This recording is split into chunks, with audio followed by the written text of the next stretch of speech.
All right. Hey, everyone. Welcome back.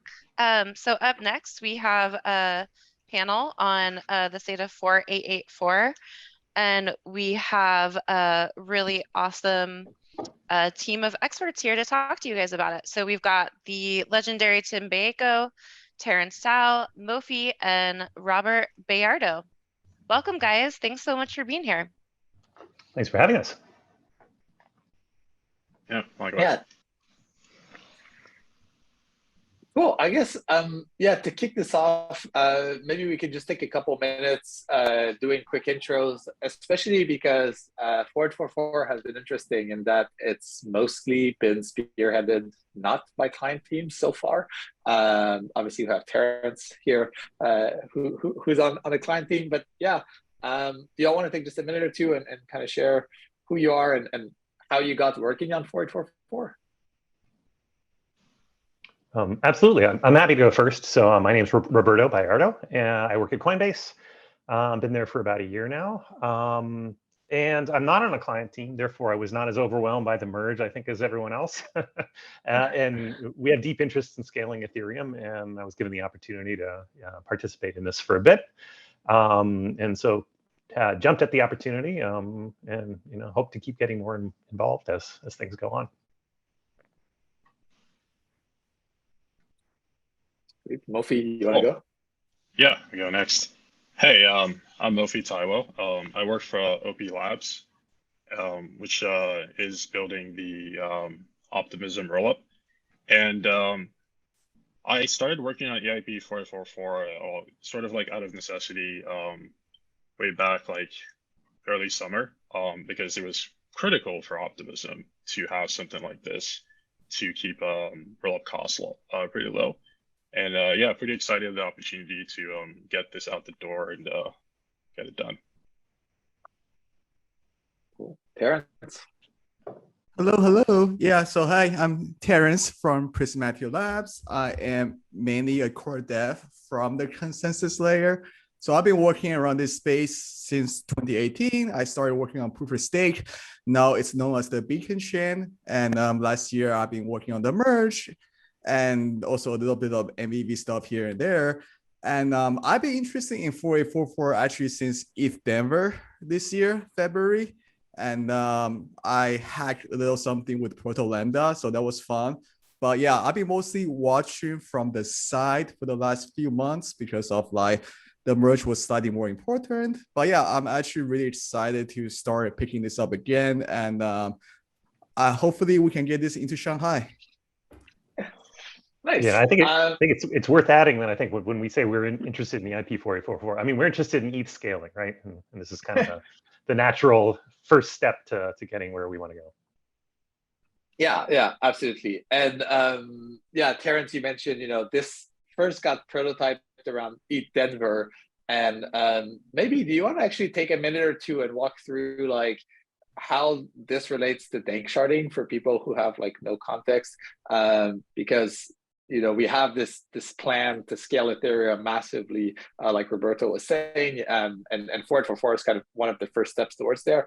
So do you maybe want to just take a minute or two and tell us like what 4844 is and how it relates to like full scaling on Ethereum? Sure, yeah, happy to. So how do we scale, right? So right now, what we're doing with Bitcoin and Ethereum is just every node download every single data and to verify every data. And that's obviously not going to scale, right? And with how this rollup central roadmap, essentially with our future roadmap, it sounds more like that we will essentially put the data on chain and then run the execution off chain basically. But in the event of fraud, the execution needs some sort of data to basically prove that where the fraud exists, right?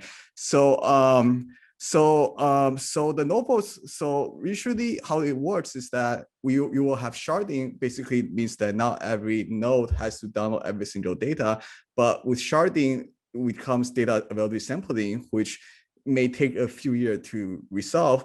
And 4844 is essentially the stepping stone. Basically say, hey, we will essentially black box the data availability sampling aspect and just make every node download the data as well. But it's a nice future stepping stone for the future. Yeah.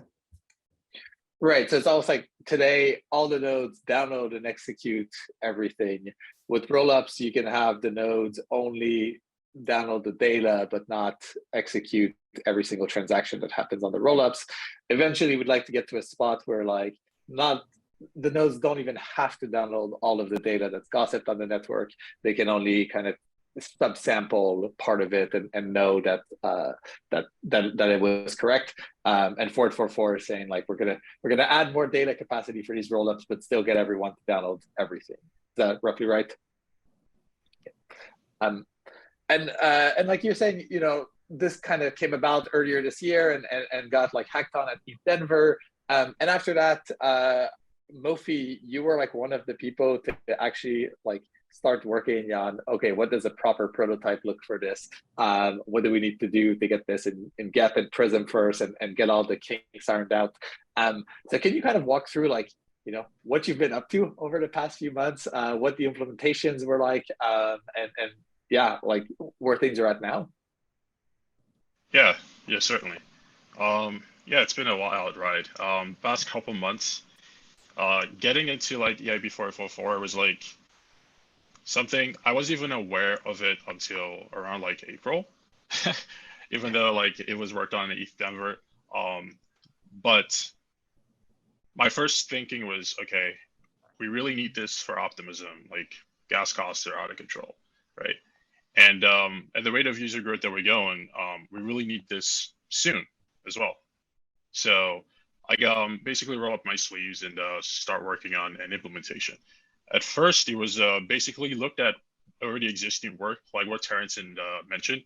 He and Proto already had a proof of, I guess a proto proof of concept of EIP 4844.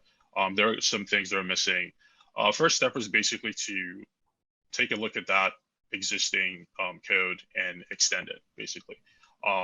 So what I did first was complete the implementation in the execution client.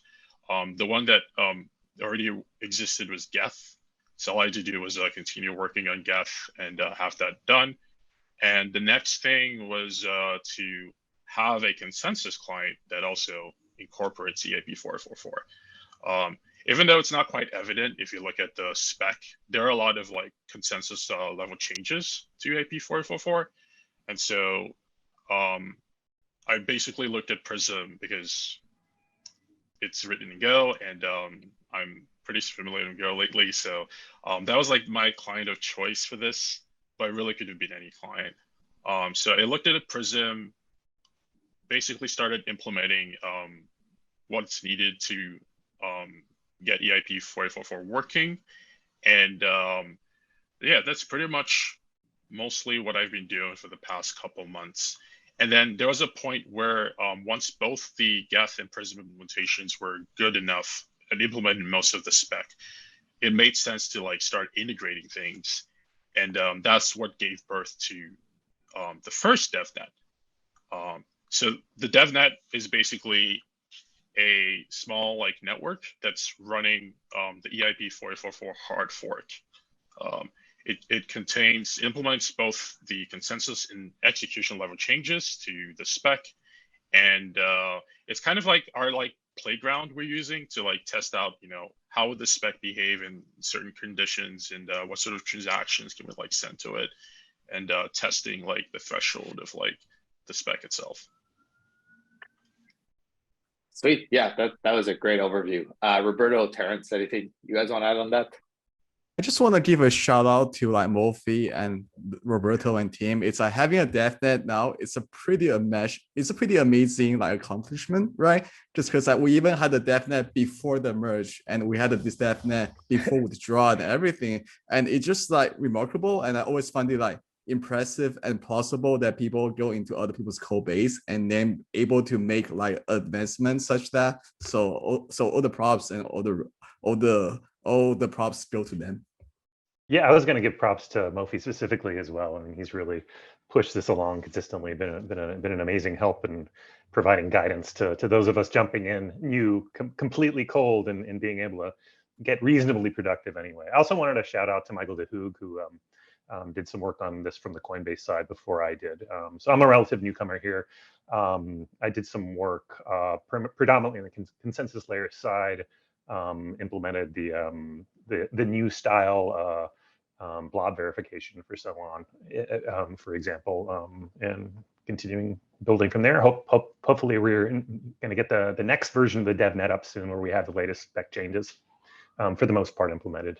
At least, still remains a little bit of a moving target, but it's starting to settle down.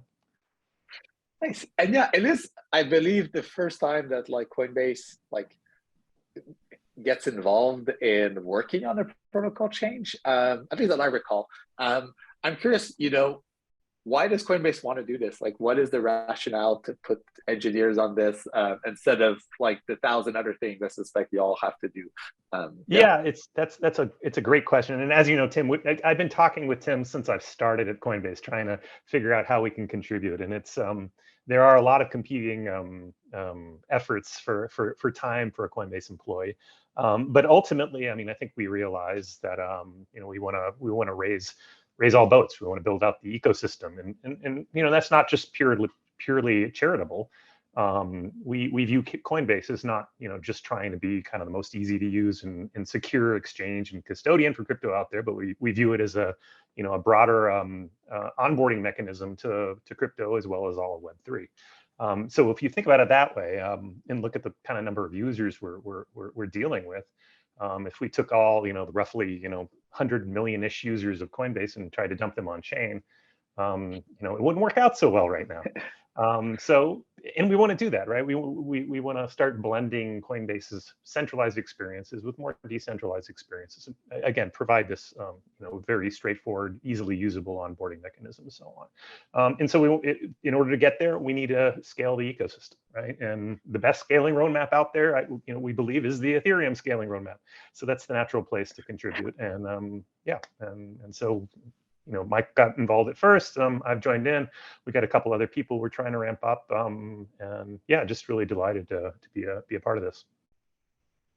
Yeah, Nice. I can't emphasize enough how much effort Coinbase is putting into this. We have a very good relationship with Coinbase because we're all both in the same boat here. We really want Ethereum to scale, and we also anticipate the huge influx of users as we come in the next couple of years. So it just makes sense for the collaboration effort that we have going on. Yeah, and maybe to bring it back to how we actually get this done. Terence, you're on the client team, obviously, and all the client teams have been deep down in the merge for the past year. But some people have started to look over the edge and think about what comes next. What's your general read of how client teams perceive 4844 now? What did they see in terms of the complexity here, the risks? If people have had time to even look into it. But yeah, what's your general read on that front? Right. So I can give my perspective from the consensus layer client. So my first impression is I really like it. I think it's elegant and I think it's a good stepping stone. And it's funny because if you look at Ethereum history, right, we don't usually just dive into something. We make incremental progress. I think a good example of that is just we ship proof of stake Bitcoin chain first. We didn't just merge, right? We ship this proof of stake Bitcoin chain. We let it run in the wild for 1 year. And then we hop forward to Ethereum. But we didn't merge there, right? Because we want to try to understand how to hard fork in this type of environment. So we take our time, right? And then another example is just hybrid PBS, right? We didn't fully ensure PBS first. We have this hybrid PBS. We use Mad Boost just because we don't want to commit into something. And I think this is a very similar concept. Basically, we are exploring-ish, right? I think my perception is that I think some of the teams also think that I think it's important to get it done, but we want to get it done as safely as possible. We don't want to trade off between quality and speed. For example, I think majority of my time will be spent on testing. And then in terms of just implementation complexity, right? I do think it's a little complicated just because there is this new cryptography primitive such as KZG, and most of the client teams unfortunately don't have like expert cryptography. We have to work with someone else, and then unfortunately when you work with other dependencies, it takes longer, it introduces more complexity. But the good thing is that we are using like BOS like in the current proof of stake, so we do have some experience working with like the teams as well. And I think the consensus and the network changes are fairly easy just because we've done that before many times for the hard fork. And then I think majority of the fun part is just like client implementation detail, right? For example, like we have this concept of optimistic thinking. Like what can a client do when the data is not available, right? I think like using the merge as an example, right? There's probably like in Prism, there's like 20,000 lines of diff, but there's only like 2,000 lines of diff that's actually important, right? And then we spend the longest time just looking at those 2,000 lines of diff to make sure, hey, this is good, this is good, this is good, this is good. So I will say definitely lots of time on testing and stuff. And I also know like Marius from Geth has hacked like an EIP 4844 branch for Lighthouse at ETH Berlin. It's super awesome. And Enrique from Teku has also been asking questions on that front. So definitely seeing a lot more progress right now, but overall, I am very bullish. And do you think introducing, because we're basically introducing a new layer into Ethereum, right? With this EIP, we have like now we like to call it the consensus layer, execution layer. You can almost think of these lots like a data layer that we're introducing. How does that like change, the client architecture or the testing infrastructure? Like, is this as big as the merge where, the merge we had no way to test the combination of execution and consensus layer clients, and we had to spend, months and months building all that infrastructure? Is adding a data layer similar, or is it actually a bit simpler because, it's still handled by validators on the Beacon chain and we have a bunch of infrastructure there? So yeah, it's a good question. If you asked me that like a year ago, I probably will be more like pessimistic. But if you ask me now, I think like we are like used to this concept of layering, right? For example, we have consensus layer, we have execution layer, and with like all the MVP stuff, we have this builder layer. So like everything is become more layer-ish. And then so like every software implementation is very complicated, but they are as complicated as basically the API between them, right? So we have this concept of engine API where consensus layer and execution layer basically expose certain things to each other. And that's all they have to understand. And similar with this like data layer, whatever we're calling, right? We will essentially expose this API such as like getting blob, and stuff like that. So yeah, I would say the complexity is pretty like encapsulated. So that's nice. And we have also done this for the merge. So we're quite experienced at this already. And then it's just testing, and which we have been testing for the last 8 months, right? There's like great people like pairing and everything. We know how to test this with different client combos. Yeah, I'd just like to jump in and out. I think this is way simpler than the merge. The Proto-Day sharding in particular, it's pretty strongly coupled with a consensus layer at this point. It's not like it's adding a completely new independent layer. So I think it really hits a really great balance of taking a step towards that independent data layer without having to go all the way there. So I actually view this as a relatively low risk change. Again, being somewhat young, new to this project and probably naive, but compared to what I saw going on with the merge, this to me seems like almost a piece of cake. Nice. And like we keep saying how this is what we'll use to scale Ethereum and how rollups will use it. Mofi, do you want to take maybe like a couple minutes to walk through why is this actually better for rollups? Like, how does a rollup use Proto-Day sharding to provide lower fees to their users? Yeah, certainly. So right now, rollups basically have to, after like sending transactions and doing everything in L2, we need to post that data back to L1. It makes it easy for a new node that's joining the network to derive the chain, right? Once that data is available. But posting that data is actually expensive right now today, Ethereum. The main way we do it, well, the only way I think most rollups that I know does it is by using call data. When we create a transaction on L1, all the transactions and state roots and commitments that we roll that up, hence rollup, into a transaction on L1, and that's posted via the call data. But the call data is quite expensive.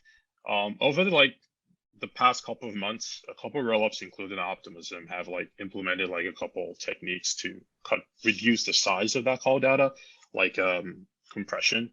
But overall, it's still not sufficient, especially with the rate of growth we've seen at L2s. It will eventually be more and more expensive. So what blobs transactions do, which is what EIP 444 brings, is provide an alternative source of that rollup data that we need, and also provide an alternative but also cheap way to post that data. And the way we're doing it with EIP 444 is, rather than just post it back to L1 as call data, we would use a special transaction type, call it the blob transaction. And this is goes back to the data layer that Tim mentioned. So the data that we're posting back to L1 gets posted to the data layer, not L1 in particular directly. And the economics of this makes it much more cheaper for rollups to do, because blob space, data space is cheaper than just using the L1 block space. So that's in a nut. That's one part of how L2s would be using rollups. The second part is also in false proofs, right? As a rollup, well, for optimistic rollups in particular, we need to be able to easily dispute any invalid state root that's been posted on L1. And with EIP 444, this also makes it easier. All we need to do is just change where we're getting the data used for that fraud dispute to use blobs instead. What I like about this design is it's very easy for optimistic rollups to just plug in what data source they're using for this. It's either from the data layer or from L1 call data. It doesn't matter. So yeah, that's kind of how it works in a nutshell. Nice. And I guess. Oh, sorry. Go ahead. Oh no, please, Roberto. I was just going to add, and right. So then, when you can start extending the data layer to implementing the sophisticated, erasure encoding, rather than keeping it with every single consensus layer. But I think one of the things to add, if for the viewers that aren't intimately familiar with the spec, is the blob data doesn't need to be kept around indefinitely by the consensus layer. It can be thrown out. And I think the discussions I've heard so far is probably after a month or so, right? Because I think the main need for that data is for these fraud proofs or availability proofs. And so after the dispute period has elapsed, there's no reason for a standard node to keep that data, which is one of the reasons it can be priced cheaper, for example. Exactly. Nice. And so we have all this. L2s are going to use it. It's going to be great. It's going to lower their fees. What's left to do to ship this? First of all, this hasn't been accepted by client teams as part of the next network upgrade yet, because we frankly haven't had time to discuss it in much detail because of the merge. But from a purely technical perspective, right, to bring this to a spot where it would be safe to deploy on mainnet, what are the big things that are missing, and that you're all kind of looking into? I can go first, then maybe people can fill in. From my perspective, I do want to start merging the changes into Prism, which means currently the code is more for DevNet, but it's not so much for a production readiness quality. So it will be hard to merge it. So I would definitely want to clean up whatever we have today, merge it with upstream. And at the same time, I do want to sync with the DevNet a little bit, play with the DevNet, try to break it just to make sure it's robust, it is resilient. And I do think it's very important to write more, right? Just right now, I type EIP 4844 on Google and nothing really show up. So I do think we need more like nice resource material such so that to bring more attention to the community. And I think that's like a great way to like push forward. Yeah, I think the other thing is just more client implementations, right? So we've got Geth, we've got Prism, and they are preliminary, and Terence is absolutely right. There's a lot more that needs to be done to productionize that code, to test that code, to prove to everyone out there that if we launch this on the mainnet, things won't explode, right? So the other thing I think we really need to do is we need to set up an official test net that I think has EIP 4844 active, where the developers of L2s can actually start creating their next version that takes advantage of it and seeing what benefits it provides. Yeah, and to add to that, it would also be, I think we also need like a proof of concept use case of EIP 444 for like a rollup. Because okay, maybe I'm a little bit salty about access lists, but we don't want to end up in a case where we deploy EIP and people start using it and realize that, oh, the gains are not that much that we expected. We want to like show that this thing actually works. It's a valid use case. We would like use it once it's available, and it'll be a huge boon for the rollup teams.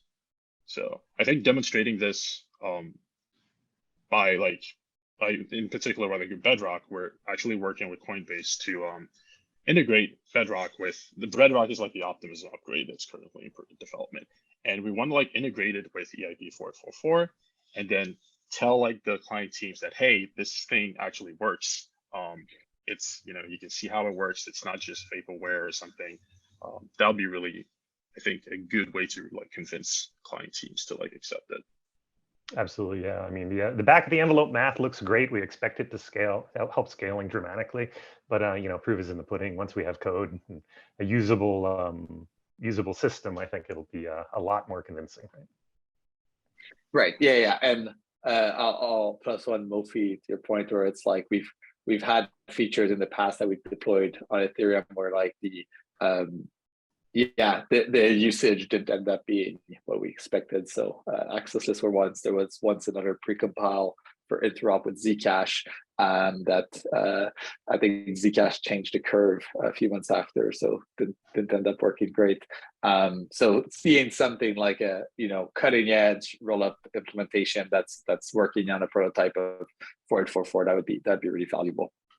And one thing that 4844 also introduces that's kind of new to Ethereum is basically this idea of KZG commitments, which require a trusted setup. So it's like a new cryptography primitive that we're adding to the network. Mofi, do you want to kind of walk us through what that is at a high level? Like, why do we need to add new cryptography to make this work? And just your general view there. Yeah. So the data that we're posting to as well, we've already dubbed the data layer that rollups are reusing. We need a way to be able to like prove that a particular piece of that data. We need to be able to prove what that particular piece of the data means, and this is like really useful, for example, in fraud proofs, where rather than sending the entire data set to your fraud proof, you would just send little bits of it, right? And you can like convince the fraud prover that, hey, this data like matches the little piece that you've posted. So what KCG lets us do is it's like a commitment similar to Merkle proofs, but it's different from like Merkle proofs in the sense that it's easier for you to like prove a particular point with the same like proof size, and also it's very easy for you to like extend it. This goes back to what Roberto was saying about like full data availability and erasure codes. So with KCG, it's very like you can like extend like a KCG your data with the KCG, and then easily like make it amenable for data availability. So that's kind of like gets over like the overview of like why we need KCG in that 4844. But it's like new cryptography, like what Tim says, that we're introducing to the consensus spec client. And there's like some unknowns a little bit that we're still trying to figure out. In particular, like what's the most efficient way of like verifying these KCGs. And it's still like an open research question there, but I think as more and more people are like getting into like the spec and taking a look at it, we'll be able to like develop better solutions there. Yeah, I think it's also worth adding that while it is cutting edge crypto, it's not quite as cutting edge as some of the stuff that's going on in the like ZK EVM world, right? It's a fairly contained, I wouldn't dare say well understood, but it's I don't think it's like we're really inventing brand new stuff here. I'm not a crypto expert, by the way, but I was able to follow the spec fairly easily and go and implement it with the benefit of the Proto Lambda work and Go KZG libraries and so on. So yeah, I guess I don't want people to be too frightened by that work that's going in there, because I haven't found it terribly intimidating, again, as a non-crypto expert. Yeah, true. Like the math like KCG is based on is pretty old math, like 80s math. It's just recently we're starting to like actually implement it in a production-ish system. And that's where like we're trying to like figure things out. Yeah, and Mofi in particular has been doing lots of work on optimizations and benchmarking and things like that. So that's another part of the project, and work remains to be done there, making it go faster. I guess the fun question is like, do you foresee that we just have one crypto library for KZG that all the clients can use, or do you foresee that there will be multiple efforts that every client team will build their own KZG library? I think there will be one or two. In particular with Go, we're thinking of using like one particular library that is like written in C, but there are some like particular things with Go and interop with like C code that might prevent us from eventually using that. But I could definitely see like other client teams that perhaps using Rust would probably use that as well. And yeah, it's pretty much mostly two implementations at the most, I think. Two feels like it would be a sweet spot.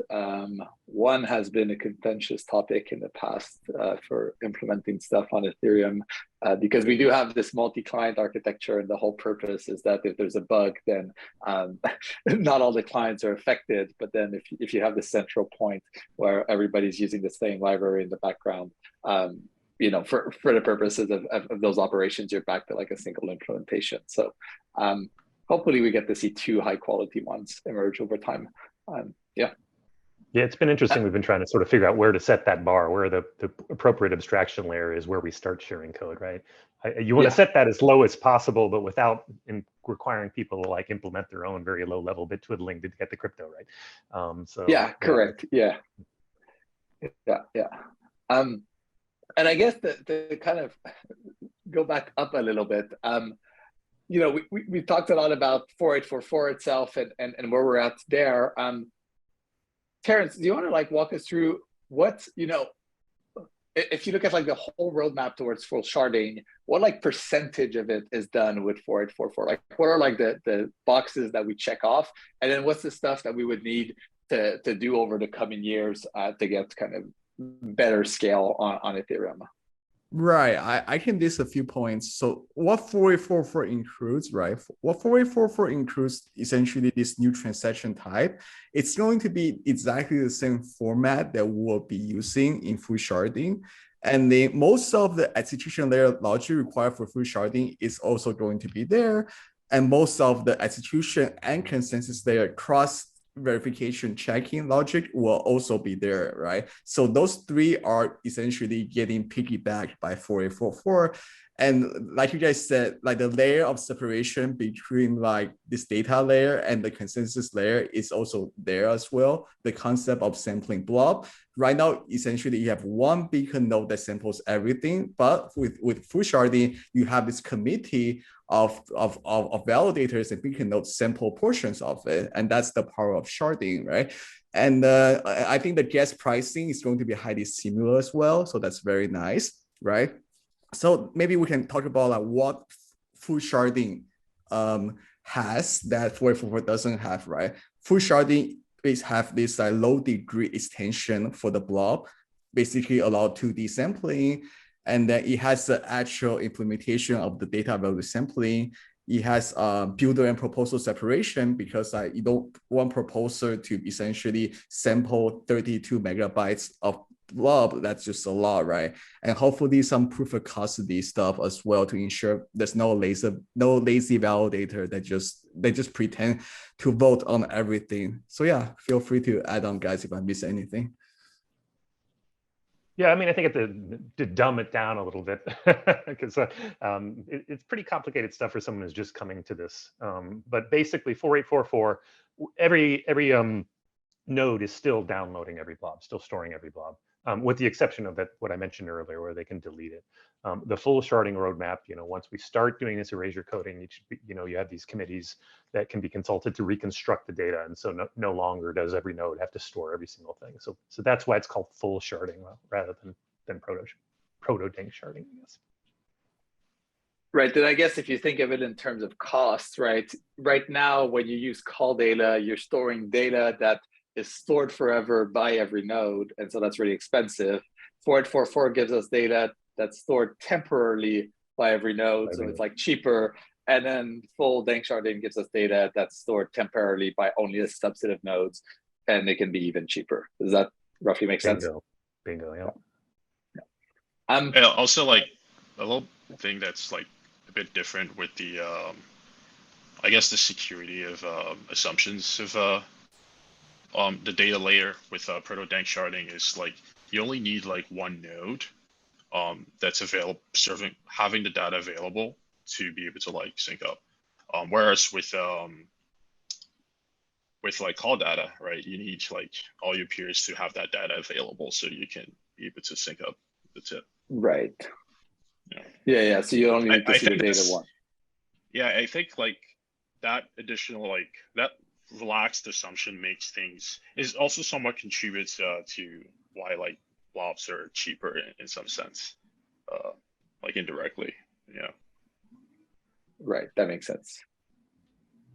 And I guess one final thing I wanted to touch on is there's been tons of like community enthusiasm for 4844. There's been like random people popping out wanting to help. And I'll give a quick shout out to Kane here from Synthetics, who's funded a lot of those to just come and help out with various things. What if someone's like listening to this and they want to get involved in 4844, what are like the things that are most needed right now, and what are the places that they should go or follow to kind of be informed of the latest developments? Mofi, you want to take that? You've got the best landing page, I think. Well, yeah, there's of course EIP444.com. It contains like links to several other resources that I think should help anyone like get ramped up to speed with the spec. We also have like a DevNet, and yeah, that's what I was thinking. DevNet, but that's also another good way to contribute. Basically, just running a node in the DevNet, running a node, participating, creating contracts, sending transactions. There's a faucet available in the DevNet that makes it easy for you to, fund yourself and do things with it. So that's where I think I would start. It makes you like get familiar with the network before taking a deep dive into the spec. Yeah, I was referring to Mofi's HackMD page, where as instructions for getting up and running with the DevNet. So it's a great resource. Yeah. Points to lots of our repos and so on. Shout out to Gabby and the ETHRD Discord for setting up the faucet. Oh yeah, absolutely. And a bunch of us hang out in the sharded data channel in the Discord. That's another good place to interact with us. I guess another one is just to write like learning material guide and stuff. Just a lot of people like don't know what 4844 is, and they're probably not gonna read EIP or consensus layer spec, bunch of Python code, right? They probably want to read something that's more like humanly readable, I guess. So yeah, I guess like more education material and more resources, those will be lovely. Yes, and if you do those, please tweet at me or Mofi or Terence, and we'll add them. We'll link them on the 4844 website for sure. Yeah, and if any testing experts out there, we have a lot of work to do there. For example, I think that's one area where there's it's an easier way to get started, right? You don't have to understand the entire spec. You can pick a little piece of it and take a look at the code we've written and how poorly tested it is so far, and dive in from there. Nice. Yeah, there's a lot of low-hanging fruit there. Yeah, so testing is a big one. Cool. And so if you have testing experience, please give us a shout on Twitter, emails, on the website, and we'll find something for you to do. Yeah, and optimization and benchmarking critically important here. I mean, this we've mentioned it a few times already. This new crypto is pretty expensive. If you don't do it right, you introduce denial of service factors. We want to make sure that doesn't happen. So that's why that area of work is also important, and plenty more to do there. Sweet. I think this is a good place to wrap up. So we've covered what the EIP is, why it's valuable, where we're at, what you can do if you want to get involved. Do any of you have any kind of closing thoughts you wanted to share with folks? I guess to close, we really need rollups to be cheap. If you want to send your NFTs and mint them really cheaply, this is the way to go. I think my only closing thoughts is that this is something we really love to target for the Shanghai release. I personally believe it's not too ambitious of a change to slip beyond that, but we'll do our best to make our case through stuff that works. Hopefully we'll get there. My thoughts is I think besides withdrawal, scaling is probably the most important thing to work on post merge, because like Danny said, we're sustainable and we have security, so scalability is next. And it's funny, when I first started working on this space back in 2018, I wanted to work on sharding for the longest time, and then finally now this is the time to work on sharding. So yeah. Nice. Well, yeah, I think that's a great place to wrap up. Thanks a lot, guys, for coming on. I appreciate you all taking the time, and thanks to ETH Global for hosting us. Yeah, thanks for having us. Thank you. Yeah, thank you guys so much. Yeah, thanks for all of the information. It was a really awesome panel. Appreciate you guys all being here. Thanks. Okay, bye.